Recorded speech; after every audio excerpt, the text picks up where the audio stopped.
Hey friends, it's Masood. Welcome back to Med School Moose. This is going to be yet another ECG spotlight video. Hopefully you've had a chance to watch the first one. If you have not, I will go ahead and link that right here. As a reminder, these ECG spotlight videos are not any type of formal medical advice. They are just interesting cases that I've seen over the years, interesting ECGs that I wanted to put out there and share so that we could all learn together. Also, I am not an EKG expert. As an emergency medicine physician, I do see a ton of ECGs on any given shift, but I am not an expert and this is just informational. With that being said, let's go ahead and jump right into the case. So this is a case of a patient that I had a few years ago back when I was in residency, and it was a pretty interesting one with a really fascinating EKG, which is why I wanted to share it. So the case is a 28-year-old male that was presenting post-seizure.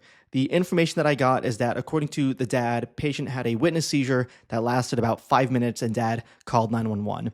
The patient does have a past medical history of a seizure disorder for which he takes valproic acid, also has asthma, agenesis of the corpus callosum, which did lead to some neurocognitive delay, as well as factor 7 and 8 deficiency. It was not technically a hemophilia, he was just deficient in those factors, and osteoporosis, so a lot of complex medical problems for a pretty young patient. And according to EMS who picked up the patient, they were concerned that he was an SVT en route and they gave him adenosine. So by the time the patient got to me, here were his vital signs. His temperature was normal, his blood pressure was low, he did have systolics in the 80s.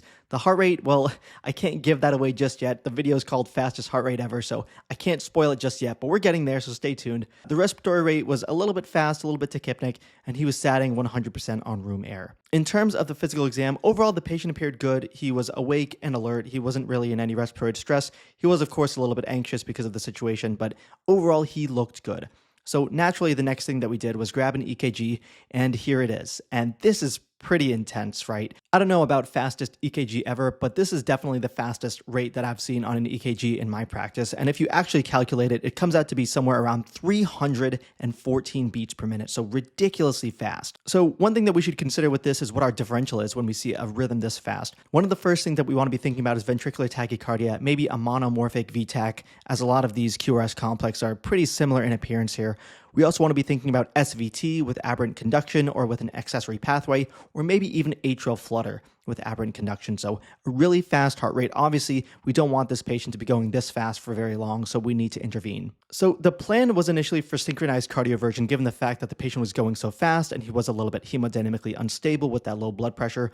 But while we were setting up for this, one thing that we noticed is that the patient could intermittently break that rhythm with something of a Valsalva maneuver. He was kind of holding his breath. He couldn't really follow directions completely. But as he was doing this type of Valsalva maneuver, he was able to break that rhythm. So instead of going for the cardioversion, we actually opted for IV procainamide, and it seemed like that worked. The procainamide infusion converted the patient to sinus tachycardia. Unfortunately, I do not have a repeat EKG afterwards, but it seems like the procainamide worked very well. The rest of this patient's clinical course, he was admitted to the hospital and ultimately he was diagnosed with Lyme disease, which is really interesting. For those of you that work up in the Northeast, you know that Lyme disease and these tick-borne illnesses are something that we very commonly come across. We would do a lot of empiric testing and treatment for this kind of thing. If you're working elsewhere in the US or in another country, maybe this isn't something that you've had to deal with very much. But this patient ended up having Lyme disease and ended up having Lyme carditis. And he was treated with doxycycline. I was able to follow up and see that cardiology also evaluated this ECG, and they deemed it to be a ventricular tachycardia, and the patient was discharged on sotalol. So really interesting case, really interesting ECG going super fast, and a really great reminder that some obscure diseases that we maybe don't think about all the time, like Lyme disease, can lead to issues like Lyme carditis and a pretty abnormal and significantly tachycardic ECG. Really cool, which is why I wanted to share this one. As always, thank you so much for watching. If you got value out of this video, please be sure to drop me a like, leave me a comment, let me know if you have any interesting cases that were similar to this of Lyme carditis or something like it, and be sure to subscribe to my channel to receive all of my latest content and videos.